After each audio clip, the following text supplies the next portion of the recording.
2 grains of barley lay on the clerk's table at Bridge Yard, 4 inches apart. One had a white root on it, thin as a thread. The other was still warm to the touch and smelled like sour bread.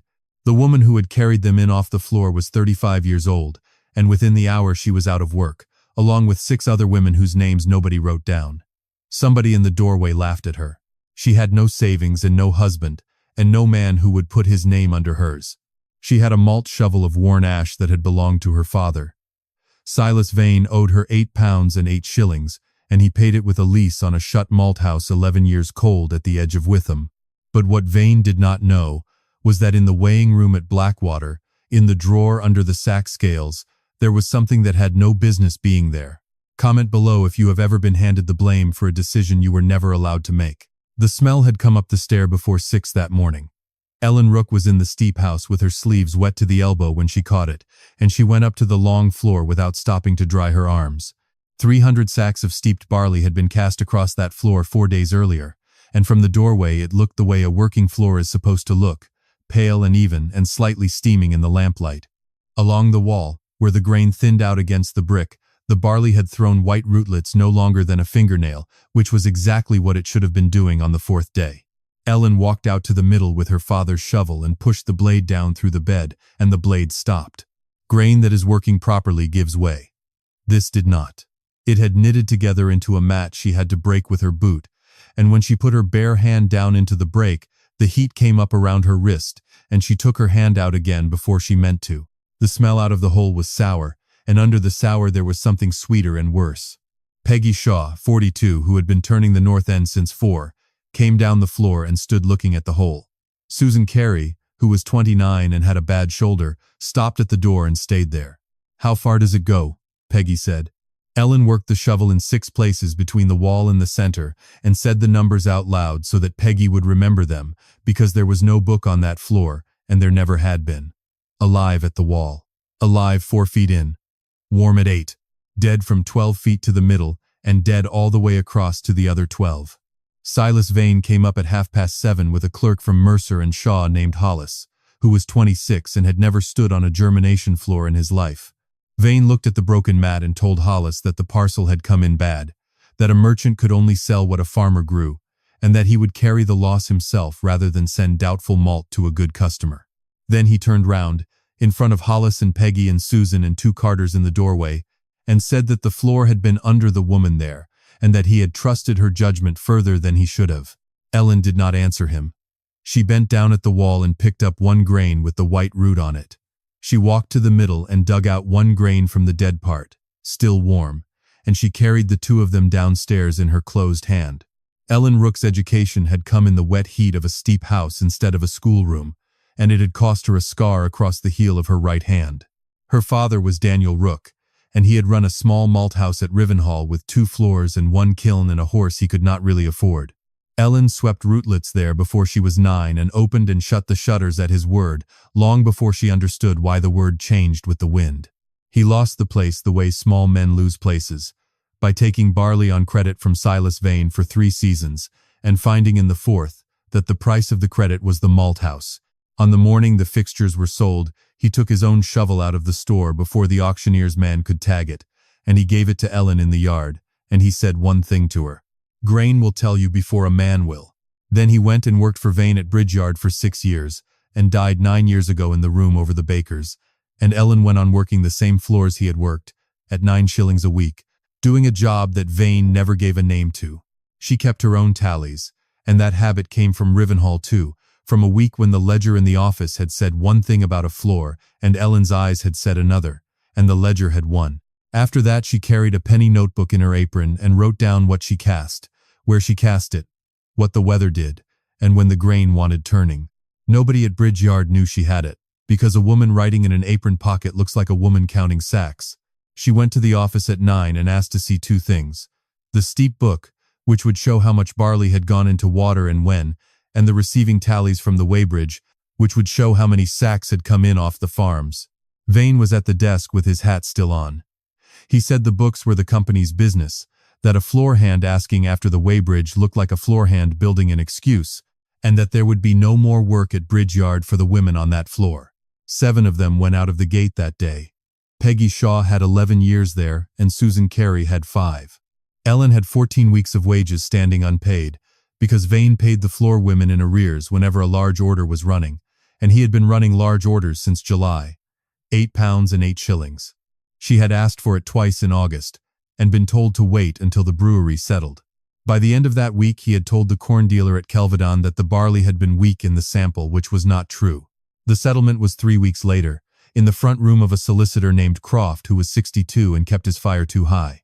Trade had been poor, Vane said, and he could not put £8 of cash into the hand of every hand who left him. But he had a property at the edge of Witham he was willing to make over, the remainder of the lease with 14 years still to run, together with the fixtures, in full settlement of what was claimed. Croft looked up. The malt house on the Blackwater Road, he said. That has been shut a long while. 11 years, Vane said. The roof wants attention. Ellen had been in that building twice as a girl. She knew that a lease with 14 years left on it, on a property nobody wanted, was a way of handing a person a bill and calling it a payment. She also knew that the walls of it were 2 bricks thick and that the kiln had been built by the same Colchester firm that built her father's. She said she would take it if the fixtures were written down one by one. Vane made a small movement with his mouth that was not quite a smile, and told Croft to oblige her. So Croft wrote them out while the fire hissed. The steeping cistern and its sluice, the sack hoist and its chain, the balance scales, the 2 hand screens, the kiln furnace and the drying floor above it, the cowl, the shutters of both floors, and the tools remaining on the premises. Ellen made him read the list back and add the words and all parts thereof after the hoist, because a chain and a hoist can be argued about by a man who wants them argued about. Vane signed. Ellen signed under him, and her signature was smaller and slower than his and perfectly clear. Outside on the pavement she stood with the folded lease in her hand and thought about the 2 grains of barley, still in a twist of paper in her workbox, one of them sprouted and one of them not, both out of the same water on the same night. She went out to Blackwater on the 6th of October with Annie Bell, who was 20 and had been the youngest of the 7 put out of the gate. Annie had swept rootlets and stitched sacks at Bridge Yard for 4 years, and could add a column of figures faster than the clerk Hollis, which was one of several reasons nobody had ever promoted her. The building stood back from the road with its long side to the south. Red brick gone almost black at the base, 2 floors and a loft above them, with 2 rows of little windows running the whole length, each no bigger than a dinner tray, each with a wooden shutter hanging off it or nailed across it. At the east end the kiln rose square out of the roofline into a steep pyramid with a white cowl on top, and the cowl turned a quarter turn in the wind while they stood there, which meant the bearing had not seized in 11 years. The gutter along the north wall had a birch sapling growing out of it, 3 feet high. Annie looked at the front of it for a while. "How many people worked here?" she said. 9, Ellen said. 6 on the floors. There was a man in the yard when they came round the corner, looking up at the loft door with his hands in his pockets. Thomas Ives was 46. He had been the kiln man at Blackwater for the last 4 years it ran, and when the doors shut he had been owed £3 and 15 shillings for relaying a section of the drying floor, and had never seen a penny of it. He had walked up from Witham as soon as he heard the lease had moved, on the theory that a new name on a paper is the only chance an old debt ever gets. Ellen told him plainly that she did not have £3.15 and was not going to pretend otherwise. Then she asked him to walk the building with her, because he knew where the flues ran, and she did not. The loft had 6 inches of old barley dust on the boards and 1 patch of daylight the size of a hand where a slate had gone. Under the hole the boards were black and soft, and Ellen put her heel through one to see how far the rot had traveled, and it had traveled 2 boards and stopped.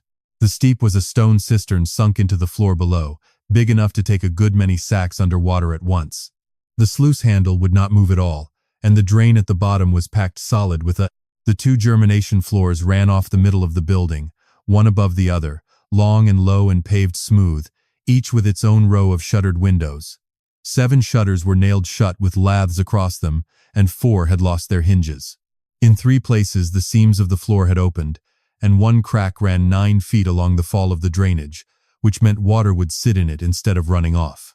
"That crack will hold water under a bed of grain," Thomas said, "and you will get a sour patch there every time and never know why." Ellen was not listening for a moment, because she had seen the wall, along the base of the brickwork on the lower floor, where a shovel blade scrapes the wall 1,000 times a season while a man works the edge of a bed, there was a band of polish the color of a worn stair rail. It started at the floor and stopped in a clean line about 4 inches up, and it ran the whole length of the room on both sides, and every one of the old wooden markers set into the paving stood at the same height. At Bridge Yard, on the 26th of September, the barley in the middle of that floor had stood over her boot top. She had put a rule to the mat when she broke it open. 9 inches. She stood there with her hand flat on the brick and did not say anything about it to Thomas, because she was not yet sure whether what she was thinking was a fact or a thing she wanted to be true. The kiln was better than she had any right to expect. 2 sections of the drying floor above the furnace were broken through and one iron bearer had bowed, but the brickwork of the furnace and the flue was sound all the way up. The malt store was dry and filthy. The balance scales had both pans and both hooks, and the sack hoist had a rope on it that Thomas would not touch. Annie had been writing all this time on the back of a wage envelope. When they came out into the yard, she read it back, and there were 41 items on it, and Ellen listened to the whole list without interrupting, and then said they would do 11 of them and leave the rest. Now, here is the thing worth holding on to while she cleaned that building out, because everything later turns on it. 1 steep of barley, 1 night in the water, 1 floor. Alive at the wall. Dead in the middle. If the grain had been bad in the sacks, the wall should have been dead too. Ellen wanted to put 8 sacks of barley in water that same week and see what happened, quietly, without telling anybody. She could not, and finding out why cost her 4 days. Malt was taxed in 1871. That meant a malt house was not a shed a person could work in privately. It meant premises entered on a list, notice given before grain went into water, and a man from the excise entitled to walk in and look. The man in that district was Arthur Pell, who was 41 and had a wet cough and no interest whatever in Ellen's story. He came out on a Thursday, walked the floors, asked who held the lease, and told her what she had to give notice of, and when. Before he left, he said that a cistern which would not drain was a cistern he would have to see working, and he wrote something down and went away. So the drain came first, whether she could afford it or not. She had £3 and 12 shillings in a tin. She took a silver brooch her husband had bought her in the 2nd year of their marriage, when he was still a porter at the station, and still well, and sold it in Chelmsford for £2 and 5 shillings, and did not tell Annie where the money came from until much later. £5 and 17 shillings. Against that, lime, sand, laths, 4 slates, a bundle of nails and 2 panes of glass came to £1 11 shillings and 6 pence. Coal for a first kilning would be 9 shillings. Barley would be £3. That left 16 shillings and 6 pence for everything that went wrong, and something always goes wrong. Annie ruled 2 pages in a penny book, 1 for money out and 1 for work done, and asked Ellen every evening what she had spent. Ellen found it irritating for about a fortnight. She had spent her whole working life watching men use books against women, and it took her some time to see that a book kept by the person doing the work is a different animal altogether. The drain took 9 days. Thomas cut into the run outside the wall, and they took the silt out in buckets, and Ellen laid the new mortar at the joint herself on the 3rd evening, because Thomas had gone home. She mixed it too wet. It was dark and she wanted the job finished. In the morning the joint was slumped and soft and the water ran out at the side instead of through, and Thomas looked at it and said nothing, which was worse than if he had said something. She cut it out with a cold chisel, and did it again, 2 hours instead of 40 minutes, and it held. The roof patch went up next, and then the shutters. Thomas freed every one of them, planed the swollen ones and hung new hinges on the 4 that had none, and then Ellen did something neither of them could have explained the use of at the time. She numbered them, 1 to 22 on the lower floor and 1 to 22 on the upper, painted on the brick above each frame in white lead. Annie ruled a page in the book to match. Jonas Flegg came up to the yard on the 23rd of October with his hat in his hand and no intention of doing her a favor. He was 58. He farmed 190 acres on the Braintree side, and he had heard from the dealer at Kelvedon that his own barley had gone bad in the sample at Bridge Yard. That was the sentence that had brought him. Ellen told him what she had seen on the floor. All of it, including the part where she could not yet prove any of it. He said he could not send her 40 quarters on trust, and she said she had not asked him for 40 quarters. She asked for 8 sacks out of 1 field, paid in coin before the cart left his yard, and asked him to come and look at it on the floor whenever he liked. He sold her 8 sacks at 7 shillings and 6 pence. The notice went in. The barley came up on Flegg's own cart on the 28th of October, and Ellen weighed every sack in front of him and chalked the weight on it, and Annie wrote it in the book, and Flegg said nobody had ever weighed in front of him before. They put all 8 sacks into the cistern together, and that mattered more than anything else about the test. 1 water, 1 night, 1 hand on the sluice. Whatever came out of that steep was as near identical as barley ever gets, and any difference afterwards would have to have come from the floor. Ellen worked the steep the way her father had. Water on. Then the water off for a stretch so the grain could breathe. Then water on again, and she judged it by biting a grain and by pressing one against her thumb with her nail. When barley has drunk enough, it stops being flint and goes chalky and takes the mark of a nail. That happened on the second evening, later than she wanted, because the water out of the yard well was colder than the water at Bridge Yard. They drained it and cast it on the lower floor at 7 in the morning. And here is what she did, which was the whole point of the exercise. She chalked 4 squares on the paving and put 2 sacks into each one, the same weight of grain in every square, but the squares were different sizes. The first was large, so the grain lay only about 4 inches deep, which was the depth of the polish band on the brick. The second was smaller and stood at 6. The third at 8. The fourth was smaller still, and the grain in it stood at 9 inches, which was what she had measured in the middle of the floor at Bridge Yard on the morning she lost her job. Everything else was to be the same.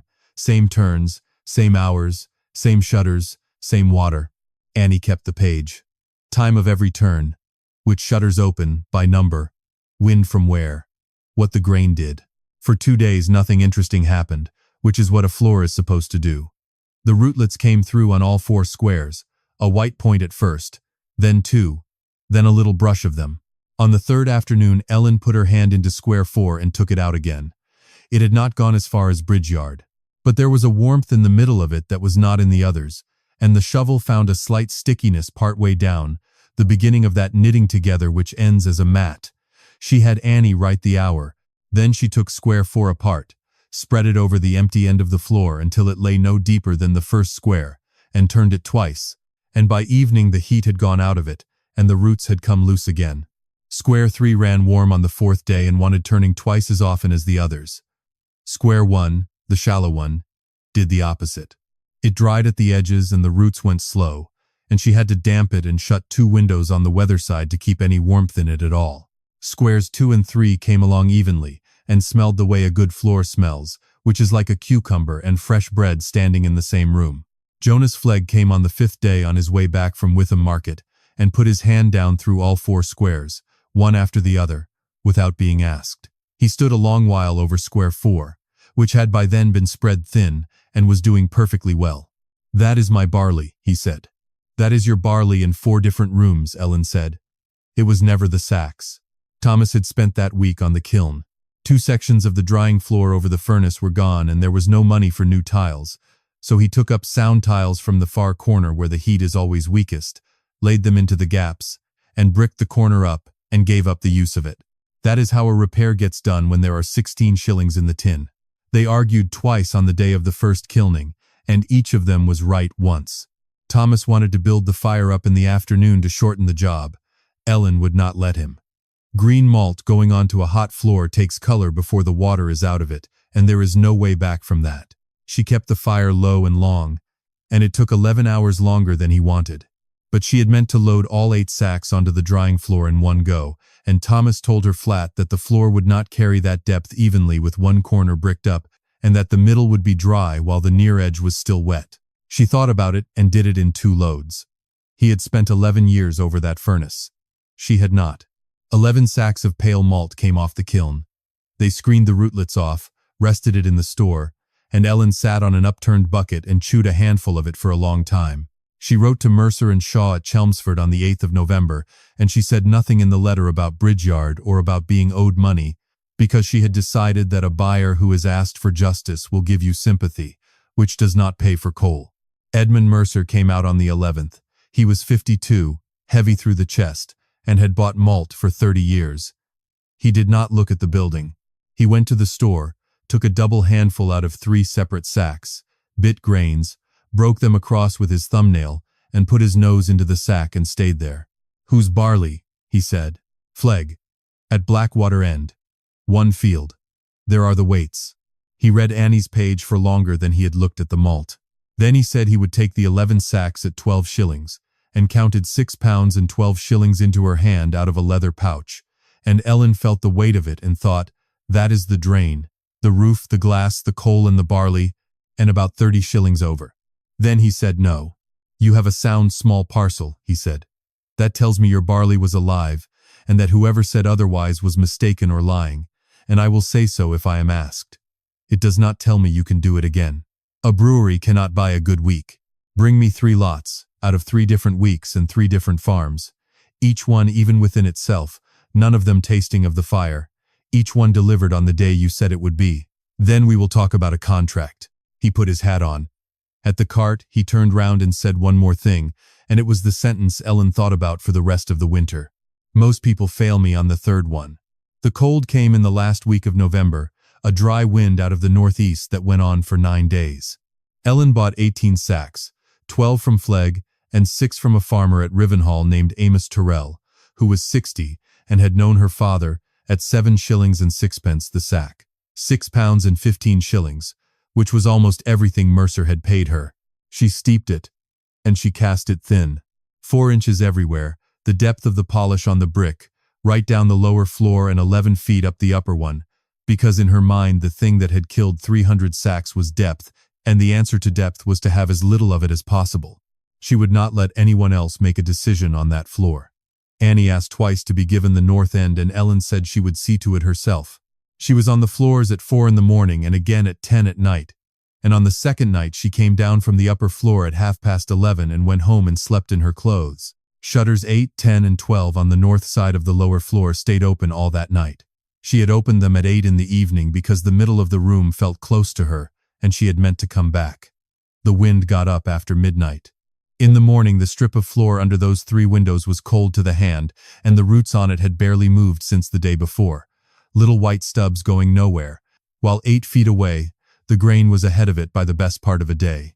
And the thin bed she had been so proud of had gone slow all over the room, not dead, just stalled. Ellen stood in the doorway and said that the Tyrrell barley had been old stock and that she should never have taken it. Annie went and got the book and put it on the sack scales and opened it flat, and did not argue with her, and said only that the slow places had numbers on them. They walked the room together and did it properly. The 3 worst yards of floor were under shutters 8, 10, and 12. The next worst were the 2 ends, where the bed was thinnest because Ellen had run out of grain and stretched it. The best of the room was a band along the inside wall where she had cast a little heavier without noticing, because a person shoveling always throws deeper where they are standing comfortably. The barley was from 2 farms. The bad places did not follow the farms. They followed the windows and the depth. Ellen sat down on the bottom step of the loft stair with the book in her hands, and stayed there long enough for Annie to go out and come back with tea. She had taken one number, 4 inches, and made a law out of it, in exactly the way Vane had taken one number, clear the steep by Monday, and made a law out of that. The depth you want on a mild wet evening in October is not the depth you want when a northeast wind is coming through window number 10 all night. 11 of those 18 sacks came off the kiln fit to sell. Mercer never saw them. Ellen sold them to a public house brewer at Malden for 9 shillings and 6 a sack, and called it a lesson that cost her the best part of 2 pounds. What came out of that week was not a rule. It was a way of working, which is a slower and less satisfying thing to own. The floors were chalked into sections, 8 on the lower and 6 on the upper, each one lettered and tied by number to the shutters above it. Depth was set at the casting according to the weather and written down at the time, and changed during the piece if the grain asked for it, with the hour beside every change.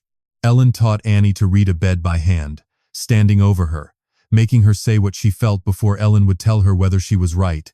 And for the first 10 days Annie was wrong about half the time, and by the end of the month about 1 time in 6. It was Thomas who found the board. He was clearing the malt store to make separate bays, and behind a stack of rotten sack boards there was a length of oak 5 feet long with notches cut into one edge and old ink above them. It was the marking board for the lower floor. 60 sacks, it said, and then a second notch, 70 in cold weather. 60 sacks over that floor is a bed about the depth of the polish on the brick, and there it was in oak, 30 years before Ellen was born. Nobody had hidden it. It had simply stopped being read. On their first day in the building, Ellen had emptied the drawer under the sack scales looking for an inventory of fixtures, found a bundle of old dockets and a delivery book, and put the lot in a box without reading a line of it, because there had been 41 things to do that week, and reading was not one of them. Annie went through that box in the first week of December, at the scales, in her coat, because the office had no fire. There was a delivery book with nothing in it after 1860, and dockets for coal and for sacks. And folded inside the delivery book at the last written page there was half a sheet of paper in a hand Ellen knew as well as her own, because she had watched it write out wage slips for 11 years. It was dated the 21st of September and addressed to Walter Cobb, who was 61 and had carted for Bridge Yard since he was a young man. It told him to go over to Blackwater and see whether the lower floor could be opened and swept for use by the Friday. And it said, in the last line, that if the floors there could not be had, the whole of the steep was to go onto the long floor at Bridge Yard, and that it must be cleared before the Monday collection whatever the case. It was signed with the initial and the surname, the way he signed everything. Cobb had gone over and found a cistern that would not drain, and 7 shutters nailed across, and he had left the paper in the drawer and gone back and told Vane it could not be done. Ellen had been in the yard that Friday, and had heard Cobb say something to Vane at the office door, and had thought nothing of it at all. Then Annie laid out her own counterfoils. She had written the tally slips for incoming sacks for 2 years, her hand on every one, and the counterfoil book had been in her apron pocket on the day the 7 of them were put out of the gate, because it was always in her apron pocket. Between the 15th and the 21st of September, 304 sacks had come in off 6 farms and gone into the steep together. And Ellen had her penny notebook, and in it, in her own writing, every floor she had cast at Bridge Yard for 3 years. 138 sacks, 140, 131, 145 in January, when the cold let them carry more. Never once above 150 on that floor. 304 sacks had gone onto it on the 22nd of September.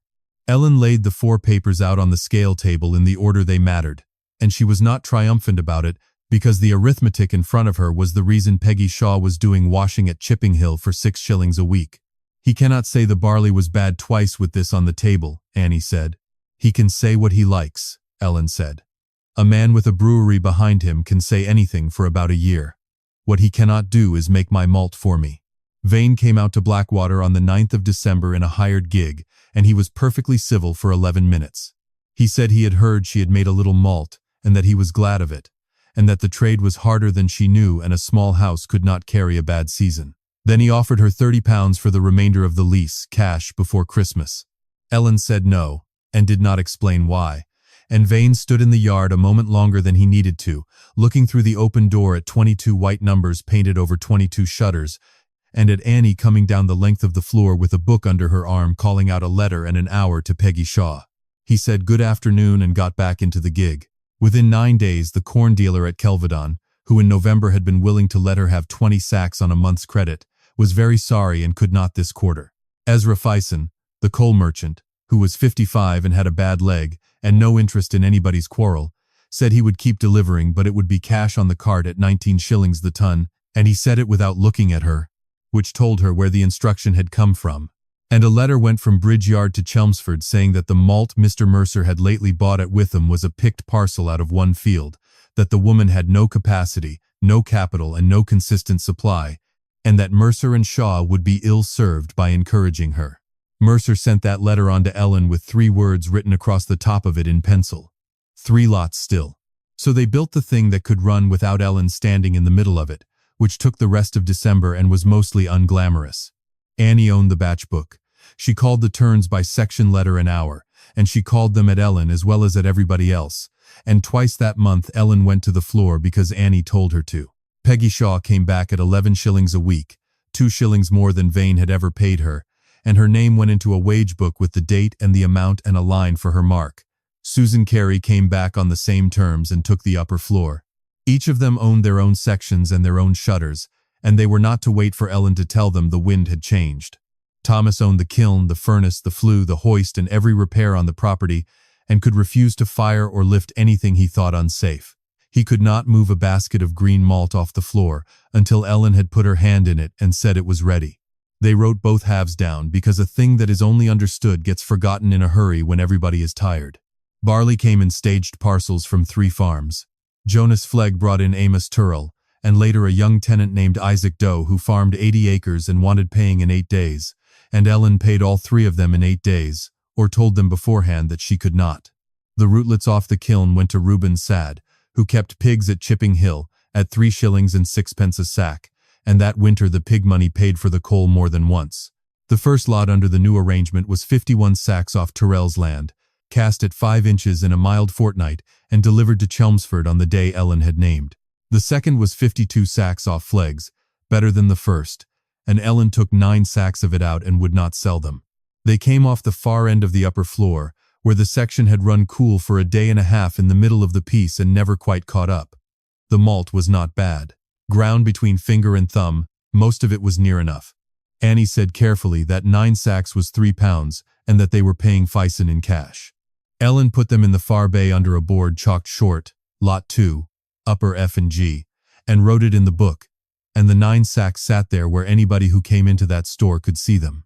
January was the worst month of it. The frost came down hard after the 6th and stayed, and a cold building slows a floor the way cold slows everything else. Grain that should have been ready in 9 days took 12. 12 days is 3 more days of wages, 3 more days of coal doing nothing in the store, and 3 days later on a date Ellen had written down and given to a man in Chelmsford. Fison would not carry her past the cart any more.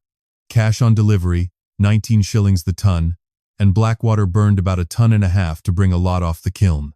There were £4 and some shillings in the tin. Then the hoist stopped them. Thomas kept a board by the loading door with a chalk line for every rope and chain in the building and a date beside it, which Ellen had thought fussy in November. The rope on the sack hoist had the 1st of January against it, and a length near the block had gone whiskery. Annie was at the door with the book when Peggy sent up a sling of 14 sacks, and she looked at the board and then at the rope and put her hand flat on the brake and stopped the whole thing 8 feet off the ground. They took the sacks down and carried the rest up the stair on their backs, which cost half a day and a good deal of temper, and nobody was hurt, and Thomas spliced in a second-hand rope that evening and wrote a new date on the board. That left Ellen 3 ways to go and none of them clean. She could put the 3rd lot on the kiln early and send Mercer something uneven, which would fail exactly the test he had set. She could buy the cheap coal a man at Braintree was offering, screenings and slack at 11 shillings, which would have smoked and put the taste of the fire into the malt, and a brewer smells that before he has the sack open. Or she could miss the date. She sat with Annie and the books on a Sunday and did the 4th thing, which she could not have done in October because she would have had nothing to show. She wrote to Mercer and said lots 1 and 2 would come to Chelmsford on the day she had promised, that the 3rd would follow 11 days later and not sooner, and that the reason was frost and the price of coal, and not the barley. Then she asked him for an advance of £15 against the 2 lots he had already seen. He came out on the 19th of January in a hard frost and went through the store bay by bay with Annie reading the weights out to him. He looked at the batch book, the wage book, the shutter numbers, the chalk on the floor sections. In the far bay he found 9 sacks under a board marked short, and he stood in front of them for a while. Why are these still here? Because they are not as good as the rest of the lot, Ellen said, and if I mix them through it, the whole lot is a little worse and you never know why. Mercer advanced her £15 against the malt in that store, in writing at 4%, to come out of the first delivery. On the way to his gig he said that he had been buying malt for 30 years, and nobody had ever walked him to the bad sacks first. The 3rd lot was Isaac Doe's barley, 46 sacks, steeped on the 29th of January in a mild wet spell that came in behind the frost. Because the weather had turned soft, Ellen cast it deeper than she would have in the cold, better than 6 inches, and told Annie to expect to be turning it oftener. Sections C and D on the lower floor ran warm on the 5th day, as they always did, being over the furnace side, and Peggy thinned them by half a shovel's depth into the empty section beyond without asking anybody, and wrote down what she had done and the hour.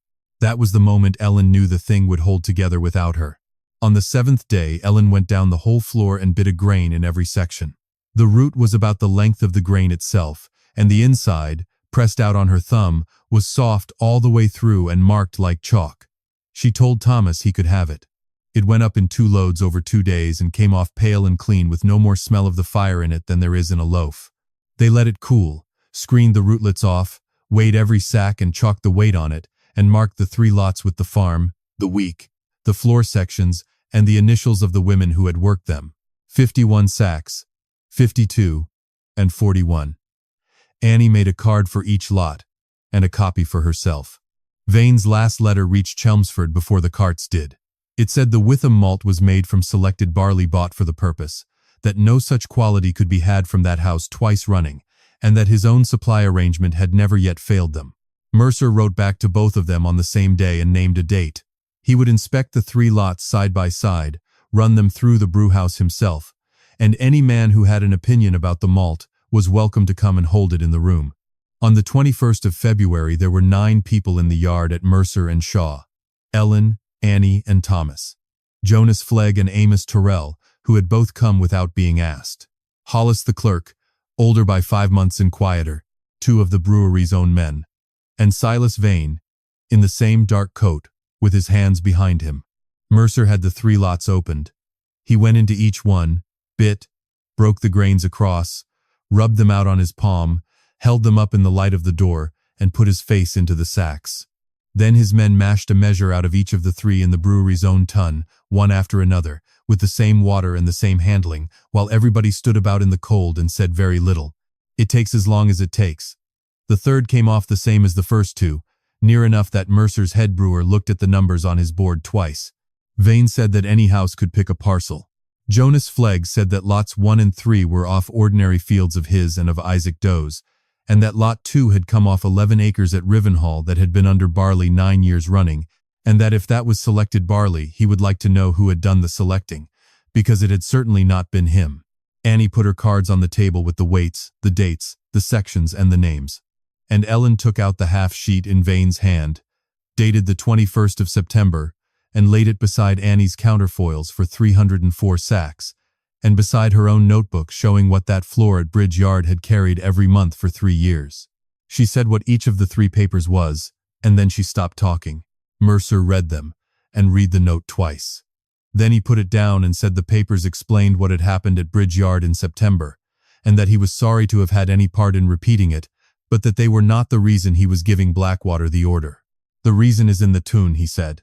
He gave her 100 sacks a month through to the end of September, at 14 shillings the sack, delivered on named days, subject to his inspection of every lot. And he told Vane, in front of the room, that Mercer and Shaw would no longer take their malt from one house only. Vane looked at the 3 open sacks on the trestle and then at Ellen, and said good day to Mercer, and went out through the yard gate to his gig. He did not speak to her at all, and she found afterwards that she had not wanted him to. On the 4th of March, a mild grey morning with the wind in the southwest, Blackwater had 60 sacks of Flegg's barley on the lower floor at 7 inches and doing well. The wage book was open on the scale table because it was a Saturday. Peggy Shaw, 11 shillings. Susan Carey, 11 shillings. Annie Bell, 14 shillings, and the batch book. Thomas Ives, 3 shillings a day, and the old debt coming off at 10 shillings a week. 11 pounds and some odd silver stayed in the tin and did not get spent on the office window, which stayed cracked until the summer. Ellen took her father's shovel down off its pegs.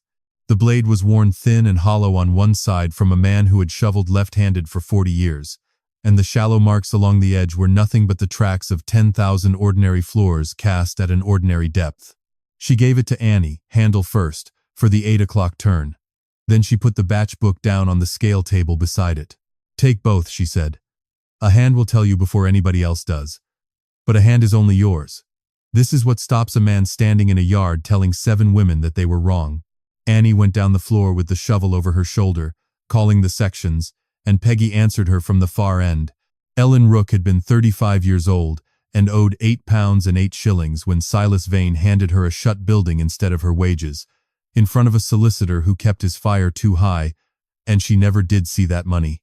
She went along the north wall opening the shutters, 6, 8, 10, 12, feeling the air come in off the yard, and behind her the grain moved under the shovel with the loose, even whispering sound of a floor that is doing exactly what it is supposed to do.